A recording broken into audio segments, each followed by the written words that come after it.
Thank you. Here we go. Good morning, everybody. Welcome to my session about de-escalation. My name is Wendy Sweeney. I am the manager for PANDA. PANDA provides disability support services throughout the state of Minnesota. So I'm excited to be here for the Summer Institute.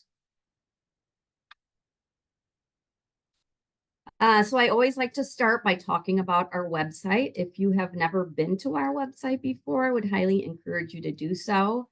We have all kinds of tools, our lending library, lots of materials we loan out to programs, and information about various disabilities. And each one of the categories has wonderful community resources. And I will be showing you one of the resources on mental health towards the end of the session. So these are the objectives in our 45-minute session. These are the things I will be talking about. First off, starting up with the conflict cycle, what that looks like, and how frequently problem behaviors serve a function. I will be then talking about the stages of behavior escalation, so you're aware of how that typically happens. And then we will be talking about how you would de-escalate those behaviors. And then lastly, talking about how to get some resolution with a student who does have an ongoing behavior problem. And then lastly, the mental health resources I mentioned. So I would just like to start, if you wouldn't mind sharing in the chat box a student behavior problem that you yourself have experienced or witnessed or heard about, and just put those in the chat box. And Dan will read out what you're sharing.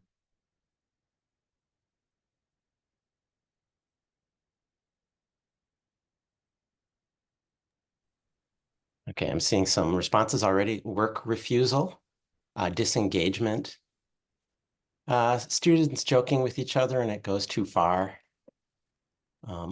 untreated high levels of ADHD, fixation on unrelated topics, stealing, resistance to new things, tardiness, refusal to participate, dishonesty, inappropriate comments, cell phone usage, teacher and student standoff about wearing masks, refusing to put away phones, manipulative behavior.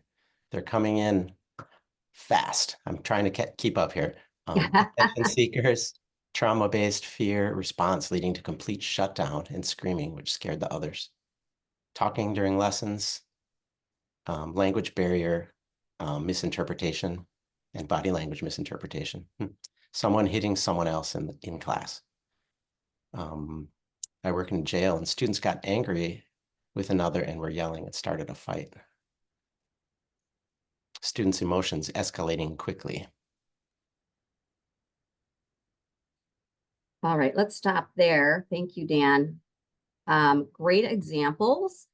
Thank you so much for sharing. I'm not going to address all the behavior problems that were brought up, but I want you to keep these in mind as we go through the slides. And then if there's something I didn't address, you can certainly, hopefully we'll have some time at the end of the session. And if we don't, you can always reach out to me about any specific student if you need additional suggestions. So I want to start out by talking about the conflict cycle, what that typically looks like. Usually there's some kind of a stressful incident you may or may not be aware of. The student reacts, the student acts out, and the teacher reacts. So this kind of tends to be what happens in a short summary. But this is the main thing I would really like to point out to all of you, is a negative approach is the student is the problem, and which you could rightly believe that they're causing a problem in your classroom. You don't want to have to manage it if at all possible, and you think the student is the problem. But I'd really like to shift your perspective today, and rather than thinking about the student is the problem, is that the student has a problem. And then that's something you can express concern about much easier. So student behavior, it is typically driven by 3 different things. Either to get something, such as attention, positive or negative attention, power, or approval. Second, it may be to avoid or escape something, the situation, the teacher, the classwork, maybe it's a certain subject matter they don't understand. Or lastly, to have control. It reduces chaos. If they're feeling out of control, they want control because it reduces chaos for them and lessens their anxiety and stress. I want to mention some red flags for behavior just to make you aware of them, and you may be aware of some of these, but these are things that you could address prior to a behavior problem if you're noticing these things. So somebody who maybe was open and full of energy, withdrawing and isolating. So a change in behavior. An individual who's procrastinating frequently or taking their frustrations out on others. Startling easily could be a sign of post-traumatic stress disorder. Frequently distracted. Coming late or leaving early. And if there's any alcohol or drug abuse, which you may or may not be aware of, but if you're smelling alcohol on their breath frequently, or there's bloodshot eyes, that's a red flag.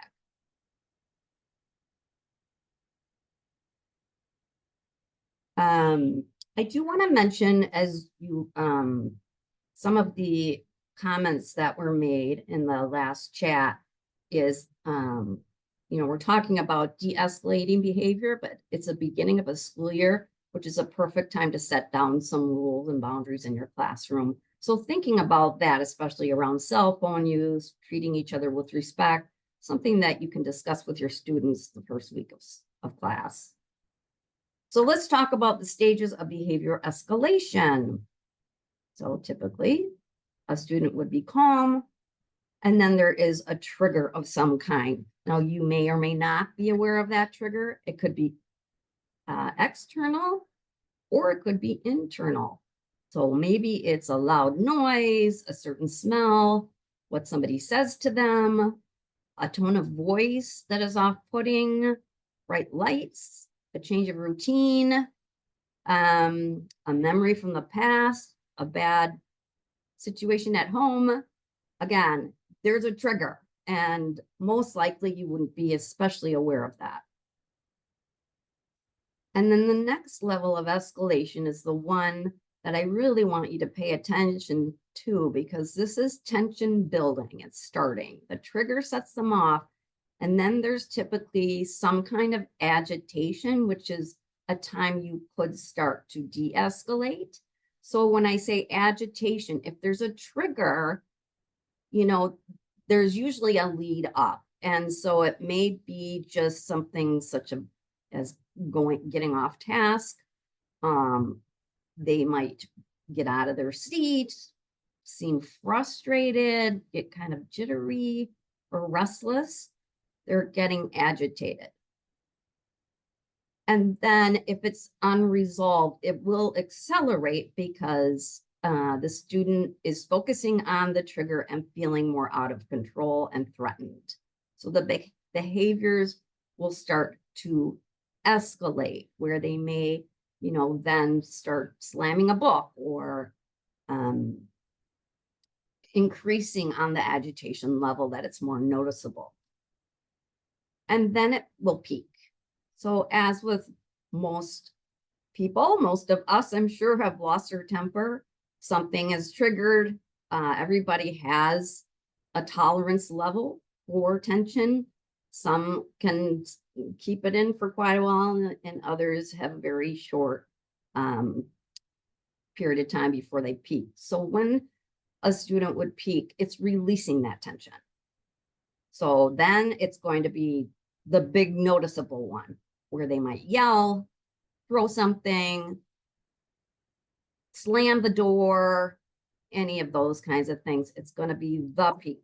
Okay. Then it will take, then the student will eventually de-escalate typically, but it takes 20 to 30 minutes for someone's body to relax after having a reaction like that. So the student will need time away. They need a break. They might feel some confusion. They might blame somebody else. They might minimize during that time. And then lastly is the recovery. So once they're calm, because when their emotions are high, there's not going to be a lot of discussion that's going to be helpful. But once the student has calmed down, they might feel embarrassed or feel guilt or shame for losing control.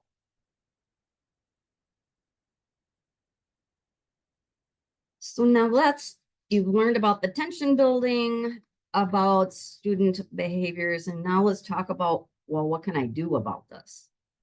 And I want to start with some positive behavior interventions. So number one is paying attention to those escalating behaviors. Like I had said, agitation would be the first sign you would probably be noticing in your classroom. Stay calm. Don't react immediately. And then try to redirect the student. And as I said, the earlier you can catch it, the easier it is to reduce the tension building. So there are some nonverbal methods that you may or may not be aware of these that I want to mention. And it's important to note 65% of how we communicate is nonverbal. So thinking about that, tone of voice, your hand movements, how loud you're speaking, all of those things are nonverbal. So here's some ideas on how to redirect that behavior before it gets more tense. First is just ignoring it. Is it really that important? If it's, you have to pick your battles. So these are the three questions to ask yourself if it's something you can ignore, like somebody's tapping a pencil or they blurt out an answer. Are you still able to teach? Are the other students able to learn? And is the student in question able to learn? If you can answer yes to all of those, it's better to ignore it than to, speak out in the middle of the class period and take time away. The next is preventative cueing, which means having a cue that you either sit down with a student that has ongoing challenges, where you can come up with some kind of cue to them, whether it's like touching your nose or pulling your ear or touching their desk, something that signals to the student that you need to take a break or whatever it is you agree upon.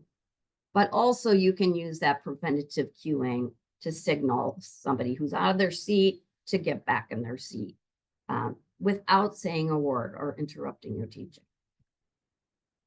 And then the last one to think about is proximity control. And that's just moving closer to the student who is having some challenges. So whether it's just, let's say somebody's on their cell phone and you point to the cell phone and out the door, but you come up close to them because you want to reduce any kind of embarrassment, if at all possible.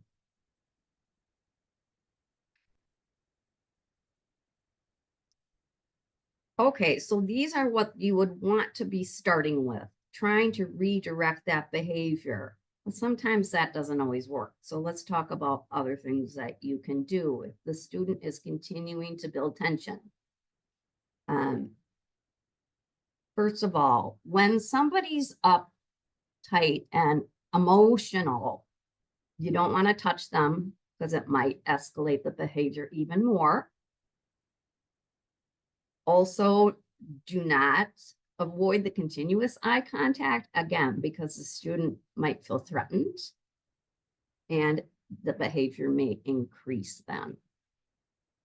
Do not reason or argue with the student. As I mentioned, when emotions are high, they kind of take over and your rational brain is taking a nap. So if you're trying to reason with a student whose emotions are high, it may actually escalate, not de-escalate. Here's some more. Speak clearly and simply in a calm, low tone. And then give them a choice so they have more control. You want to give a choice. Do you want to take a break or count to 10 is an example. Something very simple that they can choose if they're able to choose. If they continue to escalate after that or refuse to leave the room, you need to point blank say it's time for you to leave the room and take a break. I think it would be great if every program had a safe place for students to go when they need a break or are starting to escalate, whether that's a comfortable chair in the office. I know a lot of you don't have space, or if you have a specific room where students can go when they need a break, this would be where you could send that student. But if not, it's just getting them out of the room to calm themselves down. If you, as a teacher or your students, feel threatened in any way, do not hesitate to call 911. Talk to your program manager about what the policy would be if something were to happen like that, so you're prepared. Maybe part of what could be discussed is having a co-teacher or EA that could leave the room to get more help, but don't ever, hesitate to call 911 if there's any threatening situation. Safety is more important. Okay, so next thing we're going to do is I'm going to show you an example of what not to do. This is Caleb. It's a very short video. So just let's just watch the video and then we're going to chat about it. So these are examples of what not to do. This is a high school setting, so please understand that, but that was the best I could do to find a video. So here we go with this one.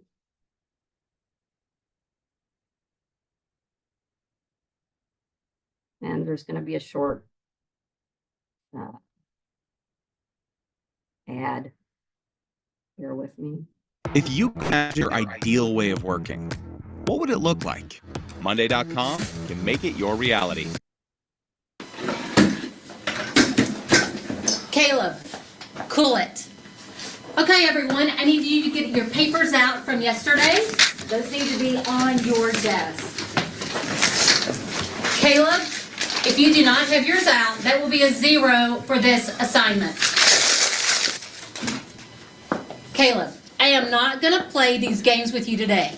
Pick up the paper or go to the office. Pick it up.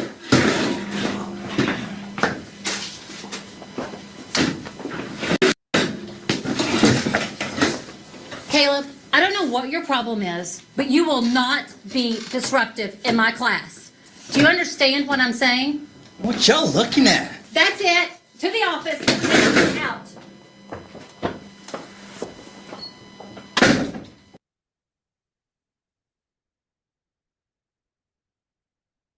Okay, I hope everybody could hear that. So I want you, whoever's comfortable, to share in the chat box and answer a few questions for me. What did the teacher do wrong? Take a minute for you to chat answers out.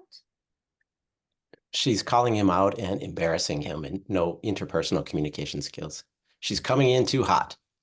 She's focusing on him. She started yelling right away, it seemed. The teacher had a very confrontational tone. She reacted negatively from the start.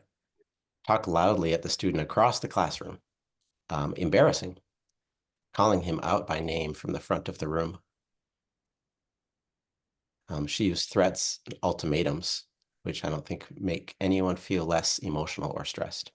And somebody else said embarrassed him. She's disrupting the class more than he is. Her tone and volume of her voice added to the escalation. The teacher called him out loudly in front of the class immediately. Okay, great. Let's move on to the second question. At what point did you notice the students starting to escalate? As we talk about the tension building, what was your first clue?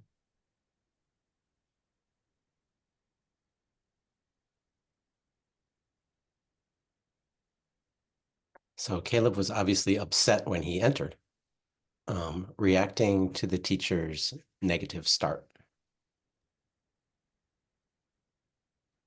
He seemed upset when he sat down. He looked nervous or stressed. I feel like he was already escalated coming into class. She jumped on him right at the get-go. Okay, great. Now, last question. What would you have done to de-escalate the student?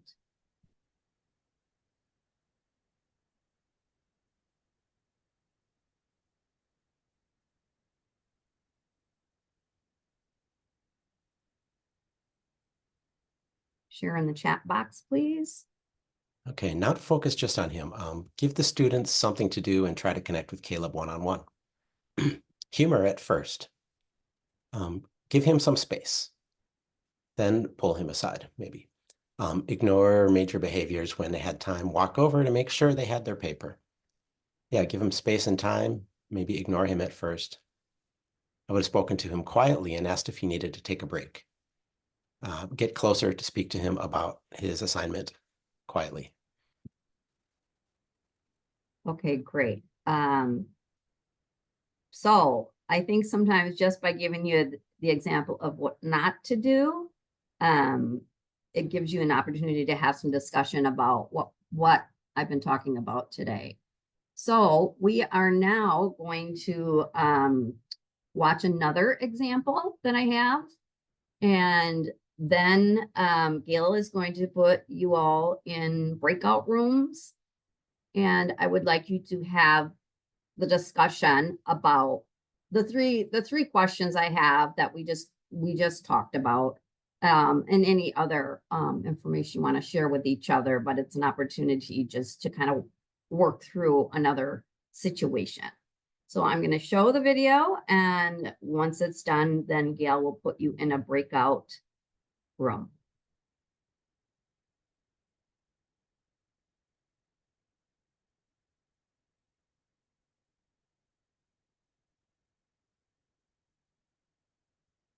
Do you know what's really fun? Making a website on Wix.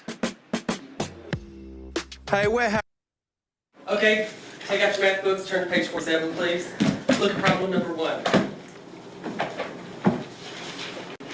Shane, would you take out your math book, turn to page 47? Shane, would you work that problem for me? Who'd like to work it? Okay.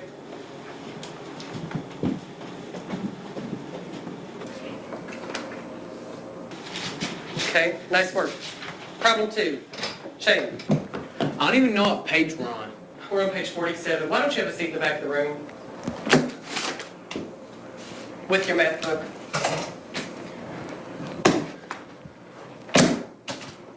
Would like to work problem 2? Anybody? Okay.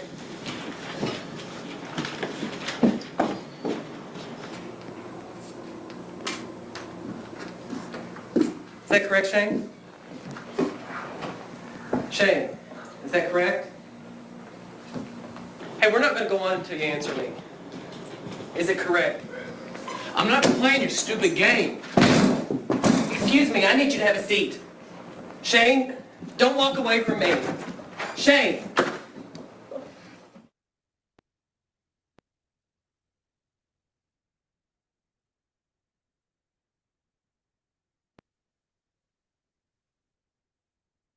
Okay, Gail, are you ready to put everyone into breakouts?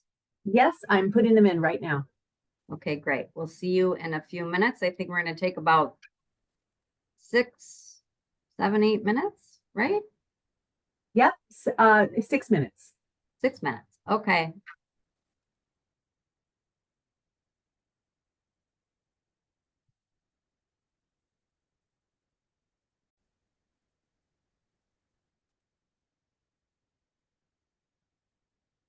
Welcome back, everyone. It sounds like there was some tech issues that some people didn't get into breakouts, or only one person was in a breakout. So I apologize for that.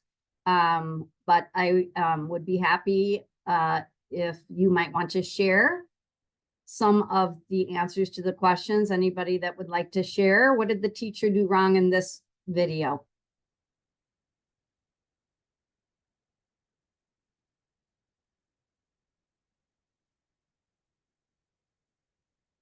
Well, a lot. He shouldn't have touched him.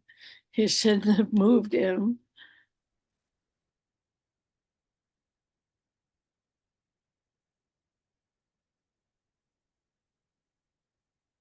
Okay, at what point did the students start to escalate in this particular situation?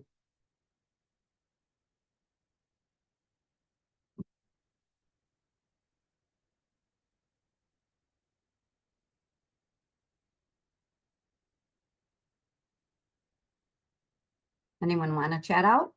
He seemed like he was agitated just even before he even, when he got there. Yeah, he did seem agitated. I also think the teacher just kept picking on the guy, and then he slammed the book, which was a sign he's tense, and the teacher just kept needling him, it seemed. And lastly, how would you de-escalate this particular student? What would you have done differently?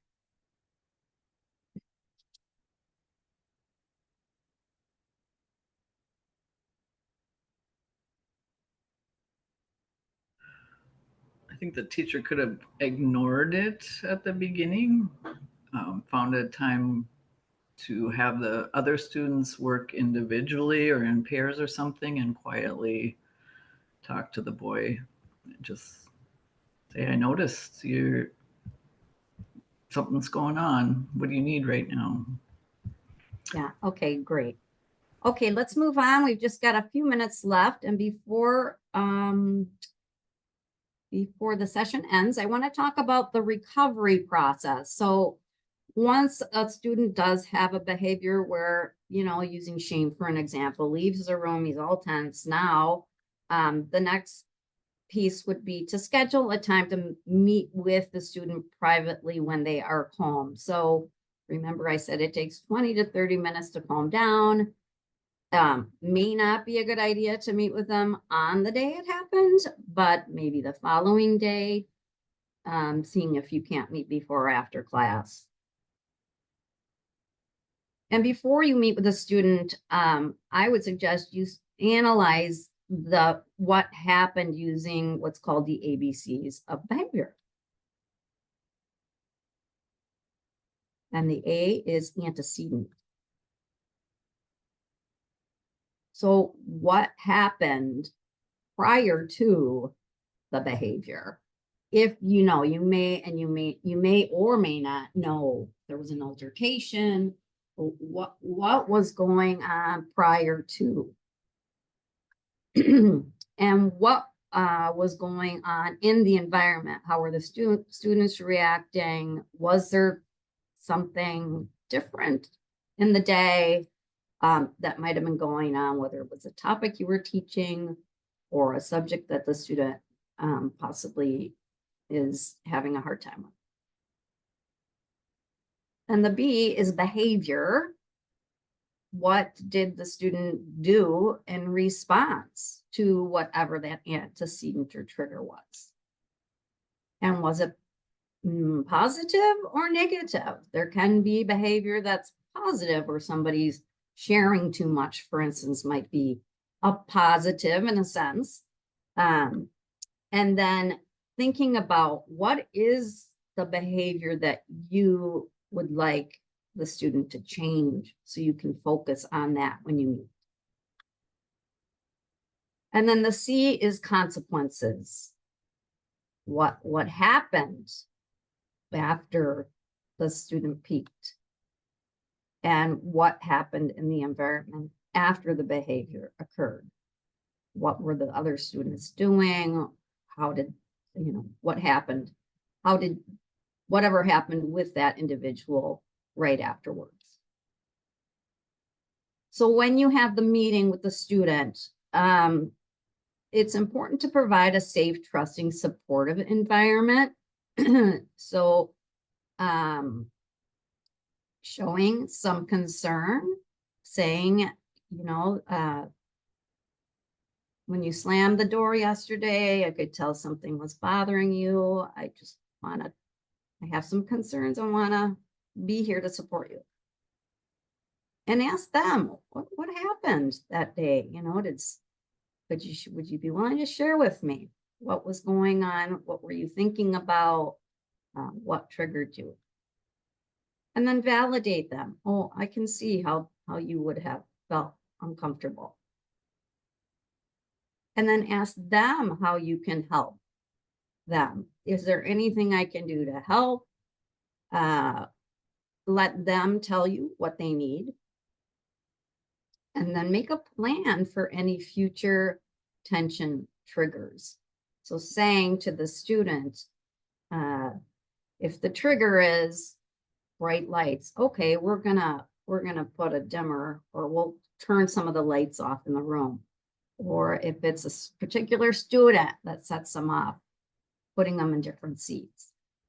But if it's something that they get frustrated easily, making that plan for that preventative cueing that I mentioned earlier, like let's come up with a sign that I can use without saying a word to signal it's time for you to take a break. And then think about just teaching a few calming strategies, like when you're feeling tension coming, try taking some deep breaths. Take a break, go for a walk, that's okay, or count to 10. These are some calming strategies, simple, easy ones. And if they are open to it, giving them some mental health resources, which I'm going to share with you now. Hey, Wendy, we have about 4 minutes. Okay, great, thanks. So asking for help is a strength, not a weakness. Getting that support that the students may need. And there's all kinds of free or sliding fee hotline numbers, for instance. There's the Suicide and Crisis Lifeline, which is 988. So simple to remember, like 911. I also like to mention mental health crisis response teams. Many people aren't aware of this, but in the state of Minnesota, there are mental health crisis response teams in every county in the state. So I would recommend you find that number, which we have on our website. I'm going to show you in a minute, so that you have it. And what they do, it's a free service. And these professionals will come to the school, to a person's work, or to their home to give them an evaluation and provide them support. And like I said, free or sliding descale therapy. And there's always 911. So just with a few minutes left, I'm going to show you where to find these resources. So on our website, this is where we have a lot of tools across the top, but How you find this is you just go to mental health category. And then you'll see down here is the mental health resources. So we have lots and lots and lots of free reduced fee resources in here in the Metro and Greater Minnesota. So here's where the crisis lines are. The second one down is the crisis response teams I mentioned. All you have to do is click on the here, and it'll bring up all the numbers in the county. So you may want to go find your county number and have it handy. There's also down here a printable list of mental health resources, just a short summary that you could print up and have handy in your room. We also have mental wellness tip sheets. So you can teach students how to stay mentally well. And then a number of Metro and Greater Minnesota resources.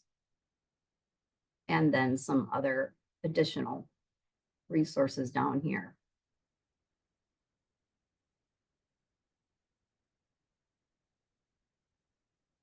Okay, I think that's time. I'm sorry we didn't have time for questions. It's just a short session. But if any of you have any questions about any specific students that you want to discuss, please feel free to email me at panda@rdl.org. And be sure to visit our website at pandamn.org. Thank you so much and enjoy the rest of the Summer Institute.